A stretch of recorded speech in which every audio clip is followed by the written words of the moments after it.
Dubai வாழ் தமிழர்களுக்கு என் இனிய மாலை வணக்கம். ஐயன் வள்ளுவருக்கு அமீரகத்தில் இப்படி ஒரு பிரம்மாண்டமான விழா பார்க்கவே ரொம்ப சந்தோஷமா இருக்கு.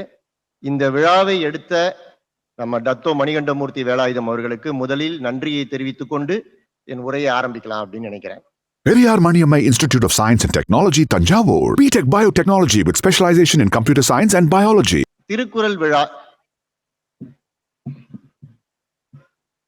திருக்குறள் விழா மேடையில் இருக்கிறவர்களுக்கு அறிமுகம் தேவையில்லை, உங்க எல்லாருக்கும் தெரியும். தமிழ் அறிவுலகின் அடையாளங்கள் அவங்கெல்லாம். மேடைக்கு கீழும் நிறைய முக்கிய பிரமுகர்கள் இருக்காங்க.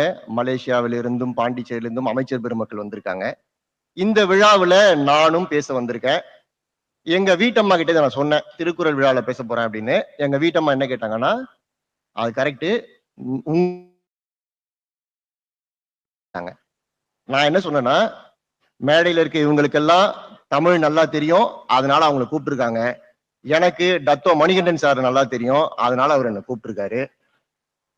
ஸோ அவர்களெல்லாம் தமிழ் அறிஞர்கள், நான் தமிழ் ஆர்வலன். அதனால சொற்குற்றம் பொருட்குற்றம்லாம் பெருசா இருந்ததுன்னா கண்டுக்காதீங்க. எனக்கு தெரிஞ்சதை, திருக்குறளில் எனக்கு பிடிச்சதை, நான் புரிஞ்சுக்கிட்டதை உங்க கூட கொஞ்சம் ஷேர் பண்ணிக்கணும் அப்படின்னு ஆசைப்படுறேன். டத்தோ மணிகண்டமூர்த்தி அவர்கள் திருக்குறளுக்கு விழா எடுக்கணும் அப்படின்னு என்கிட்ட சொன்ன போது, இது மாதிரி பண்ண போறேன்னு சொன்னதும் நான் முதல்ல என்ன யோசிச்சேன்னா, எதுக்கு தமிழ்ல நிறைய இலக்கியங்கள் இருக்கும்போது ஏன் இவர் திருக்குறளை செலக்ட் பண்ணாரு அப்படின்னு யோசிச்சேன். காரணம் அது அவரே சொன்னார் எனக்கு. திருக்குறள் ஒண்ணுதான் காலத்தை வென்ற கலை பொக்கிஷம். அதுக்கு காலமும் கிடையாது, இனமும் கிடையாது, மதமும் கிடையாது, கலாச்சாரமும் கிடையாது.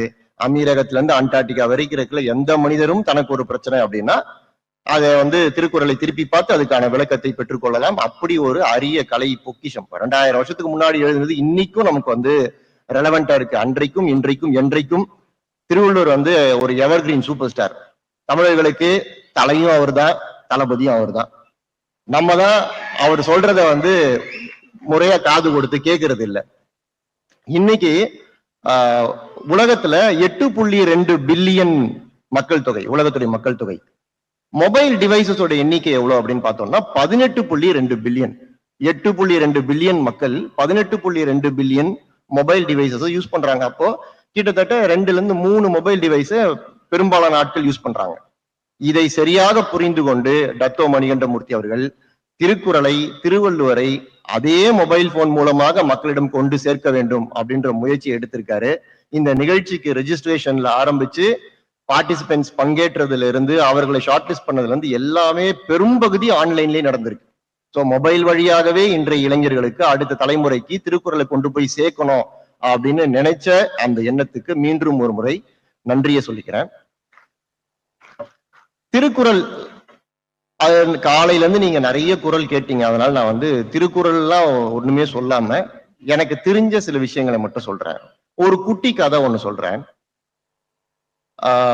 வண்டலூர் உங்களுக்கு தெரியும், சென்னையில இருக்கிற ஒரு உயிரியல் பூங்கா. வண்டலூர்ல இருக்கிற ஒரு மிருகத்தை அமெரிக்காவுக்கு அனுப்புறது, அமெரிக்கால இருக்கிற ஒரு மிருகத்தை பதிலுக்கு வண்டலூருக்கு அனுப்புறது அப்படின்னு ஒரு கல்ச்சுரல் எக்ஸ்சேஞ்ச் ப்ரோக்ராம் நடத்துறாங்கன்னு வச்சுங்களேன். அப்ப என்ன பண்றாங்க, ஒரு சிங்கத்தை செலக்ட் பண்றாங்க வண்டலூர்ல இருந்து. இந்த சிங்கத்தை அமெரிக்காவுக்கு அனுப்ப போறாங்க. அமெரிக்கால இருந்து ஒரு மிருகத்தை வண்டலூருக்கு அனுப்ப போறாங்க. இந்த தகவல் கிடைச்சோன்னா அந்த சிங்கம் என்ன பண்ணுதுன்னா, சுத்தி இருக்க மிருகத்துக்கிட்ட சொல்லுது, இவ்வளவு பேர் இருக்கீங்க, என்னை ஏன் செலக்ட் பண்ணிருக்காங்க தெரியுமா? ஏன்னா நான் சிங்கம், நான் தான் காட்டிக்க ராஜா, என்கிட்ட அப்படி ஒரு கம்பீரம் இருக்கு அப்படின்னு பில்டப் எல்லாம் கொடுக்குது. மற்ற மிருகம்லாம் சரி அமெரிக்கா போகுதுன்னு சொல்லிட்டு அமைதியா கேட்டுக்கிறாங்க. அந்த நாள் வந்தோடனே இந்த சிங்கத்தை கூண்டுல ஏத்தி ஃபிளைட்ல ஏத்துறாங்க. ஃபிளைட்ல ஏத்தின உடனே இந்த சிங்கத்துக்கு வாழைப்பழம் கொடுக்குறாங்க. எதுக்கு நமக்கு வாழைப்பழம் கொடுக்குறானுங்க, சரி சாப்பிடுவோம், டிராவல்ல டைஜஸ்டிவ் ப்ராப்ளம் வரக்கூடாதுன்னு கொடுக்குறாங்க போல இருக்கு அப்படின்னு சிங்கம் என்ன பண்ணுது, வாழைப்பழம் சாப்பிட்டுருச்சு. ஃபிளைட்ல இறங்கின உடனேயும் அதுக்கு வாழைப்பழம் கொடுக்குறாங்க. ஜூல கொண்டு போய் அடைச்ச உடனே அமெரிக்கால அதுக்கு வாழைப்பழம் தான் கொடுக்குறாங்க. ஒரு நாள் சாப்பிட்டுது, 2 நாள் சாப்பிட்டு, ஒரு ஜெட்லாக் எல்லாம் இருக்கும், சரி அதனால கொடுக்குறாங்க போல இருக்கு அப்படின்னு அந்த வாழைப்பழத்தை சாப்பிட்டுருச்சு. 3வது நாளும் ஒருத்தன் வாழைப்பழத்துன்னு வரான் சார் ஒரு கூடையில. சிங்கத்துக்கு கடுமையான கோவம் வந்துச்சு, டக்குன்னு பிடிச்சிச்சு அவன் சாட்டை. ஏன்டா, நான் காட்டுக்கே ராஜா, சிங்கம், 3 நாளா வாழைப்பழமே குத்து நிக்கிறீங்க, என்னடா நினைக்கிறீங்க, என்ன பார்த்தா காமெடியா இருக்கு அப்படின்னு கேட்டுச்சு. அவன் சிம்பிளா ஒரு பதில் சொல்லியிருக்கான், நீ யாரா வேணா இரு, நீ குரங்கு விசால வந்திருக்க, விசால உன்னை குரங்குன்னு தான் போட்டிருக்காங்க, உனக்கு வாழைப்பழம் தான் கொடுப்போம். இதை ஏன் சொல்றேன்னா, நம்மள நிறைய சிங்கங்கள் இருக்கும். ஆனா சிங்கம் கன்சியூம் பண்ண வேண்டிய விஷயங்களை நம்ம கன்சியூம் பண்றோமா?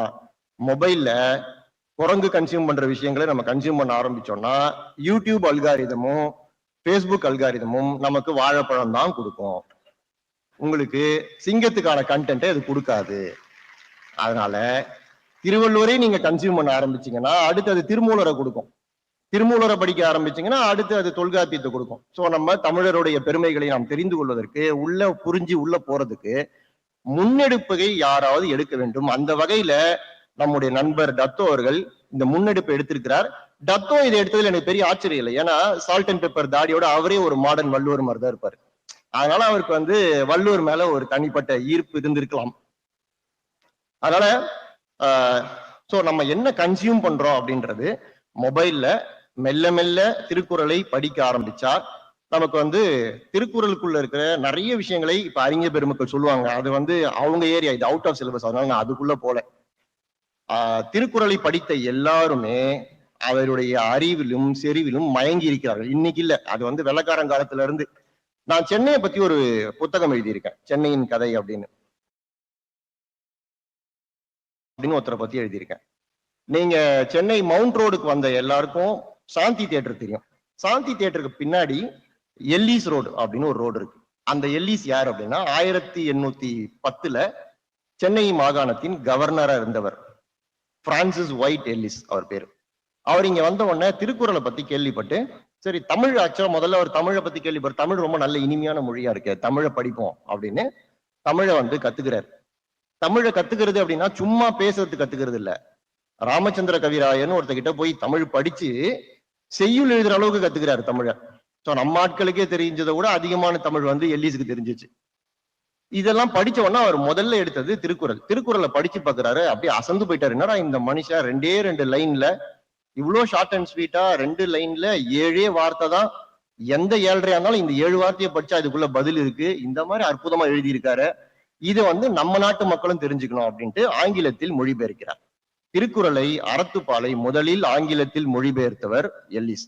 இது மட்டும் இல்லாம அவர் ஆங்கிலேயரா இருந்தாலும் திருவள்ளுவருக்கு ஒரு தங்க நாணயம் வெளியிடணும் அப்படின்னு கொல்கத்தால அப்ப இருந்த ஹெட் குவார்டர்ஸ்க்கு ஒரு லெட்டர்லாம் எழுதியிருக்காரு. ஆனா அது வெளியிடல, அது நடைமுறைக்கு வரல. ஆனா அந்த முயற்சியை எல்லிஸ் எடுத்திருக்கிறார். இந்த மாதிரி எல்லிஸ்ல இருந்து ஜியு போப்ல இருந்து வெளிநாட்டிலிருந்து வந்தவர்களுக்கு கூட திருக்குறளுடைய அருமை தெரியுது.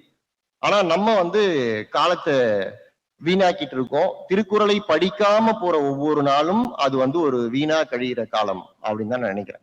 இங்க நிறைய போட்டிகள் நடத்தினாங்க. இப்ப சிங்க கதை மாதிரி இன்னொரு கதை, அதை சொல்லி என்னுடைய உரையை நிறைவு செய்யறேன். இன்னொரு போட்டி, இதே மாதிரி ஒரு போட்டி ஒரு இடத்துல நடக்குது. அது திருக்குறள் சொல்ற போட்டி மாதிரி ஜோக் சொல்ற போட்டி. என்னன்னா நம்ம சொல்ல தேவையில்லை, அங்க ஜோக் சொல்லுவாங்க, நம்ம சிரிக்காம கேட்கணும். 100 ஜோக் வரைக்கும் நீங்க சிரிக்காம கேட்டீங்கன்னா உங்களுக்கு 10 லட்சம் திர்ஹாம் அப்படின்னு வச்சுக்கோங்க. அது மாதிரி ஒரு வெகுமதி. பெரிய கூட்டம், இந்த மாதிரி ஒரு 1500 2000 பேர் வந்துட்டாங்க. பார்ட்டிசிபென்ட்ஸ் மேடையில இருக்காங்க, ஜோக் சொல்ல ஆரம்பிக்கிறாங்க. யாராலையுமே சிரிப்பை கட்டுப்படுத்தவே முடியல. அவங்க சாராவை விட நகைச்சுவையாக பேசுகிறார்கள், நம்ம ஈரோடு மகேஷை விட நகைச்சுவையாக பேசுகிறார்கள். அதனால 2வது ஜோக் 3வது ஜோக்லயே கட்டுப்படுத்த முடியாம அவன் சிரிக்கிறான். அடப்போங்க, இது சிரிப்பு அடக்க முடியல அப்படின்னு. கடைசியா ஒருத்தர் வர்றாரு நம்மால். அவர் வந்தோடனே ஜோக் சொல்றாங்க. இப்ப சார் மாதிரி எல்லாம் அருமையான ஜோக்கு, சிரிக்கவே இல்லை அந்த 1 ஜோக்கு 2 ஜோக்கு 3. எல்லாம் பார்த்தவங்களுக்கு எல்லாம் என்ன இப்படி ஒரு மனக்கட்டுப்பாடு எப்படி ஒரு மனுஷனுக்கு இருக்க முடியும், ஒரு உணர்ச்சி இந்த அளவுக்கு கட்டுப்படுத்திக்கிட்டு நம்ம எல்லாம் கேட்க கண்ணு கலங்குது, இப்படி ஒரு சிரிப்பு. அது இந்த ஆள் முகத்துல ஒரு புன்னகை கூட வரலையே அப்படின்னா 10வது ஜோக்கு 11வது ஜோக் போயிட்டே இருக்கு. 90 ஜோக் வந்துருச்சு. சரி, அப்ப எல்லாருக்கும் புரிஞ்சிருச்சு இவர் சாதாரண மனித பிறவியே கிடையாது, இவர் மனக்கட்டுப்பாட்டுக்கு ஒரு எடுத்துக்காட்டு. இருந்தால் இவரை மாதிரி நம்ம இருக்கணும், ஒரு ரோல் மாடல் அப்படின்னு நினைக்க ஆரம்பிச்சிட்டாங்க. 95 96வது ஜோக் போது 99வது ஜோக்க சொல்லி நிறுத்தும் போது அந்த ஆள் விழுந்து விழுந்து சிரிக்கிறார். எல்லாருக்கும் பயங்கர ஆச்சரியம். என்னடா 100 ஜோக், இன்னும் ஒரே ஒரு ஜோக் இவர் அமைதியா இருந்தாருன்னா 10 லட்சம் திர்ஹாம் கிடைச்சிருக்கும். கடைசியில ஒரு ஜோக் வரும்போது 99 ஜோக்ல சிரிச்சிட்டாரு அப்படின்னு. சிரிச்சுட்டு அவர் சொன்னாரா, அந்த முதல் ஜோக்கு செம்ம காமெடிங்க அப்படின்னு. அவருக்கு உள்ள ப்ராசஸ் ஆகி முதல் ஜோக்கு புரியறதுக்கு அவ்வளவு நேரம் ஆயிருக்கு. இத நம்ம நகைச்சுவை எடுத்துக்கிறோம். ஆனா இந்த முட்டாளை போலத்தான் நாமளும் இருக்கிறோம். நம்ம இந்த ஜோக்குக்கு பதிலா பிரச்சனைன்னு வச்சுக்கோங்க. ஒரு பிரச்சனை வருது, 2வது பிரச்சனை வருது, 3வது பிரச்சனை வருது. நமக்கு இந்த முதல் பிரச்சனைய நம்ம ப்ராப்பரா ப்ராசஸ் பண்ணி முடிக்கிறது அந்த 100வது பிரச்சனை வரும்போதுதான் முதல் பிரச்சனையே நம்ம வந்து முழுசா புரிஞ்சுக்கிட்டு, ஓ இதுதான் நடந்திருக்கு அப்படின்னு நினைக்கிறோம். சில பேர் சொல்லுவாங்க, எந்த பிரச்சனை வந்தாலும் இந்த நண்பர் என் கூடவே இருப்பாரு. ஆனா அவர் இன்னும் கொஞ்சம் ஆழமா யோசிச்சு பார்த்தா அந்த பிரச்சனைக்கெல்லாம் காரணமே அந்த நண்பரா தான் இருப்பாரு. அதனால நம்ம ப்ராசஸ் பண்ற டைம் இருக்குல்ல, இதை கொஞ்சம் நம்ம அதிகப்படுத்தணும், இன்னும் கொஞ்சம் தெளிவா முடிவுகளை எடுக்கணும் அப்படின்னா அந்த இடத்துல நமக்கு அன்னைக்கும் இன்னைக்கும் என்னைக்கும் கை கொடுக்கக்கூடியவர் வள்ளுவர் தான். நீங்க எந்த பிரச்சனையா இருந்தாலும் கோவம் வருது என்ன பண்றது, ஒருத்தன் நம்மள வந்து ஏமாத்திட்டா என்ன பண்றது, வாழ்க்கையில தோல்வி வருது என்ன பண்றது, ரொம்ப சந்தோஷம் வந்துச்சு இப்ப என்ன பண்றது, எந்த நேரத்தில் என்ன பண்றது எப்படி பண்றதுன்னு கேள்வி வந்தாலும் உடனே திருக்குறளை திறந்து பாருங்க, எல்லா கேள்விகளுக்கும் பதில் சொல்லியிருக்காரு. 1330 குறள்ல அவர் தொடாத இடங்களே கிடையாது. மனிதர்கள் வாழ்வதற்கான, மனிதர்களுடைய வாழ்க்கையில வர பிரச்சனைகள் எல்லாத்துக்குமான விடையும் திருக்குறளில் இருக்கிறது. அதனால திருக்குறளை படிப்போம், வளமான வாழ்க்கையை அமைத்துக் கொள்ளும் என்று கூறி நன்றி சொல்லி விடைபெறுகிறேன். நன்றி, வணக்கம். Periyar Maniammai Institute of Science and Technology, Tanjavur. BTech Biotechnology with specialization in computer science and biology.